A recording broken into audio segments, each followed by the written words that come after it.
Good morning again. We're still in the Gospel of Luke, and I'll say, sometimes I preach some kind of what I think of as perhaps somewhat peculiar sermons. This might be a peculiar sermon, I don't know, at least some of you. So, but I don't know if peculiar sermons are necessarily bad. Anyway, we're still in the Gospel of Luke. We're in the 13th chapter. We're in the 10th verse, and the 10th through the 17th verses. And we're talking about Jesus healing a crippled woman. Let's go ahead and we'll jump right into the scripture, and then I'll do kind of what I did last week, where I kind of take the back half and come back to the front half after the back. So we'll do it in reverse order. Chapter 13, verses 10 through 17. Now he was teaching in one of the synagogues on the Sabbath, and just then there appeared a woman with a spirit that had crippled her for 18 years. She was bent over and was quite unable to stand up straight. When Jesus saw her, he called her over and said, "Woman, you are set free from your ailment." When he laid his hands on her, immediately she stood up straight and began praising God. But the leader of the synagogue, indignant because Jesus had cured on the Sabbath, kept saying to the crowd, "There are 6 days on which work ought to be done. Come on those days and be cured, and not on the Sabbath day." But the Lord answered him and said, "You hypocrites, does not each of you on the Sabbath untie his ox or his donkey from the manger and lead it away to give it water? Ought not this woman, a daughter of Abraham, whom Satan bound for 18 long years, be set free from this bondage on the Sabbath day?" When he said this, all his opponents were put to shame, and the entire crowd was rejoicing at all the wonderful things that he was doing.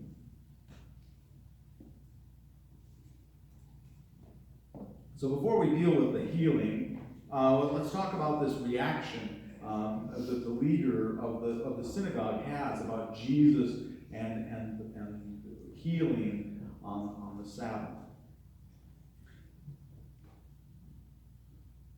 First of all, we know that work was generally prohibited on the Sabbath. But there were exceptions. One could do things that couldn't be put off. If it's something that can't be put off, like feeding your oxen, or if an animal falls into a hole and needs to be pulled out of the hole or else it's going to die, something that cannot wait can be dealt with on the Sabbath, first of all. So the problem here is not that Jesus healed, but rather that this woman's been crippled for 18 years. Why do you have to do it today, Jesus? Why are you doing work? Healing is considered work. Why are you healing and working on the Sabbath?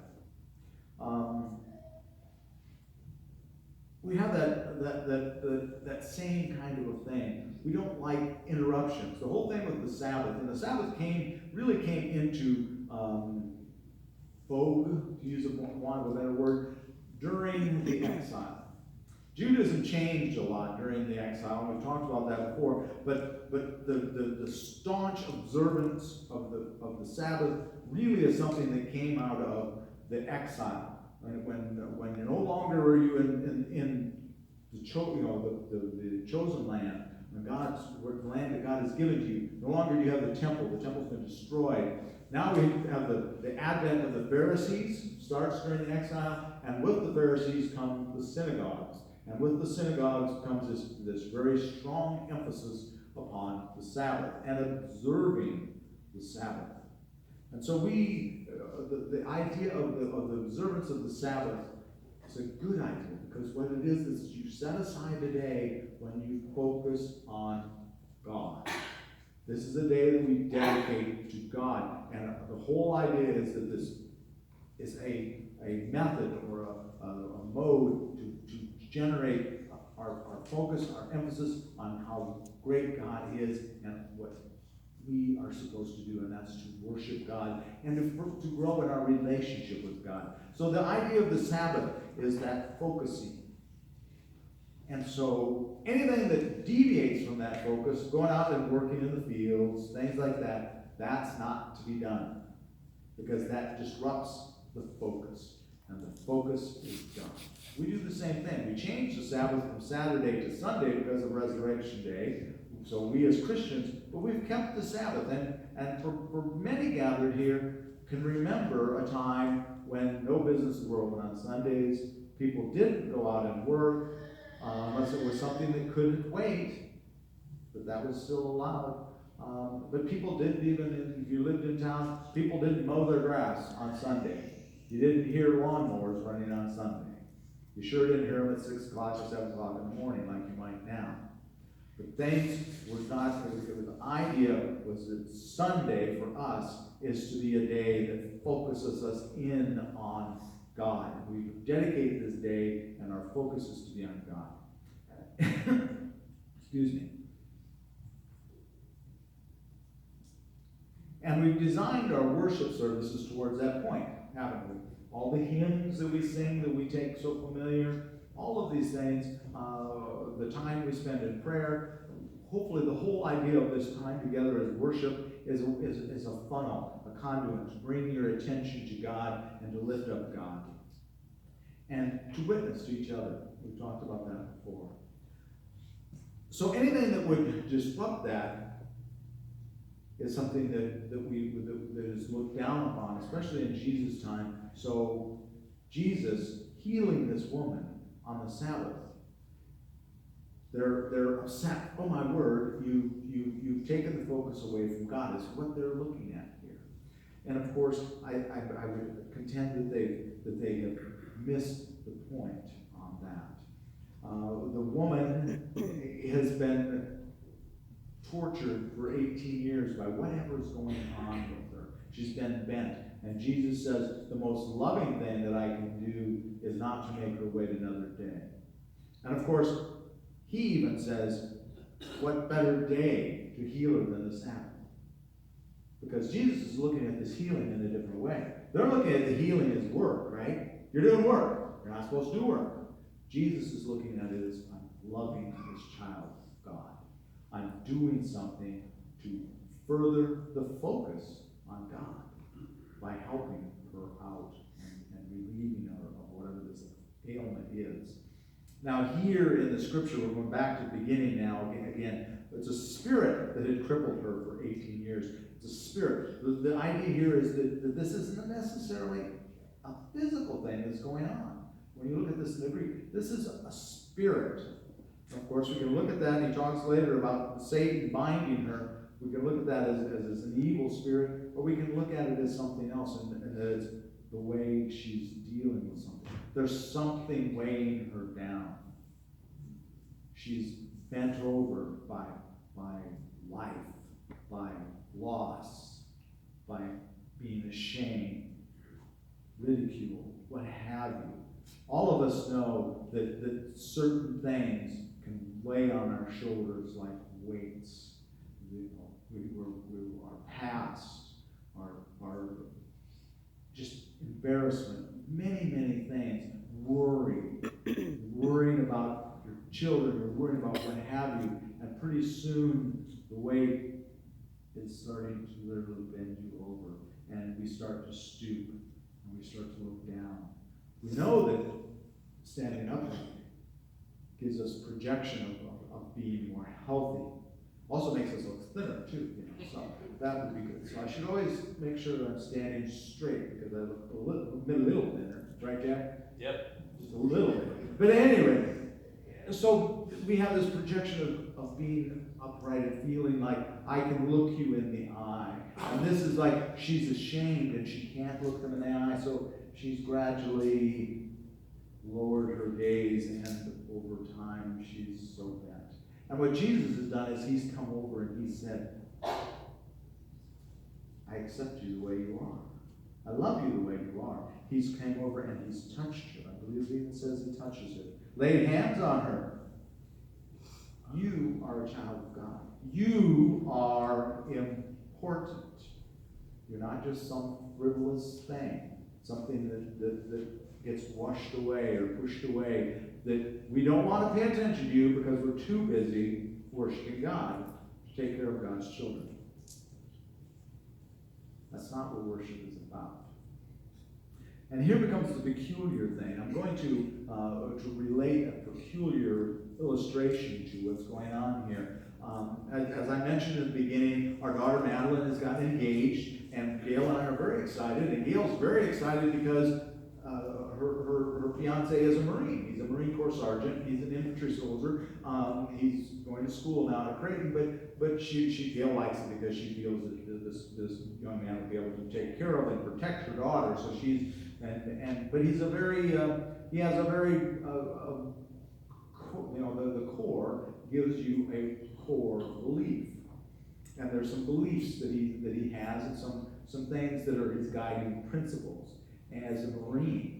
And that I'm going to, oddly enough, bring that into relationship and discuss that.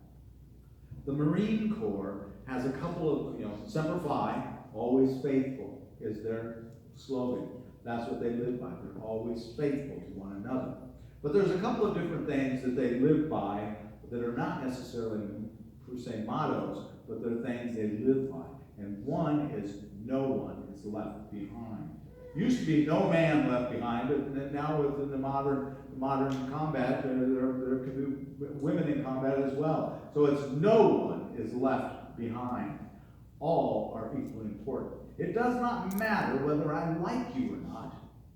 I'm going back for you. I'm not leaving you behind.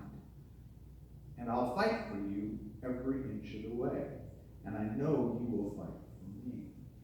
And this is sort of what Jesus is saying. I love you so much that I'm willing to stand up. And even though I know I'm not supposed to come back there and heal you, I'm not leaving you behind. I'm not going to leave you in that condition that you're in. I love you. Maybe you don't like you. We don't have to like each other, but we're supposed to love each other. And the other motto that the Marine Corps lives by is don't ever give up. You never give up. In all of the history of the Marine Corps, there has only been 3 times that a Marine Corps unit has surrendered. All 3 of those took place during the Pacific Campaign in World War II, and all 3 times they were ordered to by a superior officer who was not a Marine. And I'm told that each of the 3 times the Marines literally wept as they laid down their weapons because they weren't going to quit. In fact, the Marine Corps has created this tactic that they call, it's not that they don't retreat, but they have I forget the exact term for it, but it's a fighting retreat. And it's a tactic they use, where you won't think of fighting and retreat as being a tactic, but it's something that's been used as the greatest example of it, or one they highlight, is a retreat by Marine General O.P. Smith at the Chosin Reservoir Battle in the Korean War in November and December of 1950. He had 25,000 Marines, 5,000 UN troops, and he's facing 130,000 Chinese. I'll back that up. I'm not sure how many he was facing. Those Marines, in their retreat, inflicted 130,000 casualties on the Chinese. So God only knows how much they were outnumbered.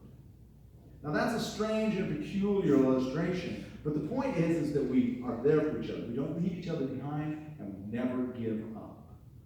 And even though it may look like we're backing up, we're fighting the whole way because we're doing God's work here. We don't leave people behind. Don't leave this world without your salvation. We don't want others to do that either. We need to reach out to each and every one. We look at this in a strange way as a spiritual battle. And of course, the book of Revelation is all about that. Spiritual battle is not something that doesn't come up in Scripture. We're supposed to take care of each other. We're supposed to fight for each other.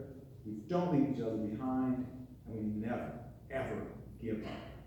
Because there was a soul that promised us, to use an Arnold Schwarzenegger quote, another peculiar example for a sermon, but there was a certain person back there that promised us, I'll be back. And he will.